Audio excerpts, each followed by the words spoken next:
қалсын. Түсінікті Нұреке. Енді жаңа айтып отырсыз ғой, не істеуіміз керек деп. Біз просто жас ұрпақтың бәрін тәрбиелеп өттік қой. Бізде бірде-бір жануар киел деп айта бермейміз ғой. А киікті киел деп айтып келдік те, қан жосығып далада сойып жатқан қарап қой. Сіз не істеу керек дейсіз? Ауыл шаруашылық министрлігінде бар ғой, выездной нелер, бойнялар. Мен былай айтайын. Контейнерный. Киікті киелі мал деп менде бәріміз айтамыз, атамыз қазақ. Бірақ киікке әркез тарихты қараңдар, әркез қазаққа ол азық болған. Қазақ киелі деп те, бірақ соған аңшылық жасаған. Оны тек бүгін емес болды. Аңшыларға рұқсат берсеңізші өздері. Сол себептен айтарым. Оны бар ғой, мен бәрін түсініп отырмын. Бірақ киіктің саны бүгінгі табиғи, естественно саморегуляция жоғалғансын. Адамзат, оны құртқан адамзаттар, ол системаны. Сол себептен біз бүгін мәжбүрміз оның несін санын реттеу. Мен тек қана соны айтамын.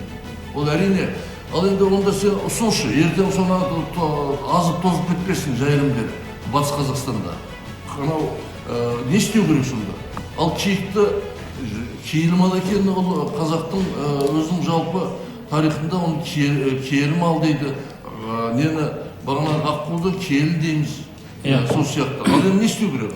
Айтып отырық қой, ауыл шаруашылық министрлігінің мүмкіншілігі бар ғой. Выездной бойнялар бар. Басына барып, сол жерде зойып, әп-әдемі қылып шығарады бәрін. Работает. Айтайын, ол үйдің малы емес қой. Ол аң, қашанда болмасын, Бақытжан, қашанда болмасын, ол аң, ол бар ғой, ондайға көнбейтін дүние. Оны тек қана не атып қысқартады. Болмаса бағанағы сетке ұстап. Әзір мынау тормен ұстауды да қайдадан бұрынғы ақсақалдарды тауып, солар арқылы қайдадан үйреніп отырмыз. Тормен ұстамағанымызға 40-45 жыл болды. Сол себептен бұны да жұмысты да бір несіне түсіреміз. Бірақ кадрлардың көбін біз бәріне деген жауап бердік, нақты дәлелмен.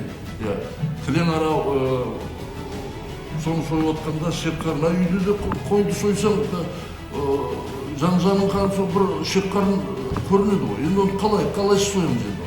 Басқа тәсіл жоқ қой. Қойды қырып бауыздап кетпейміз, қасқыр ұқсап. Жақсы. Сақтаймыздар, рахмет бәке. Ертең Түркістанда да жолығамыз ғой. Шымкентке қалсын.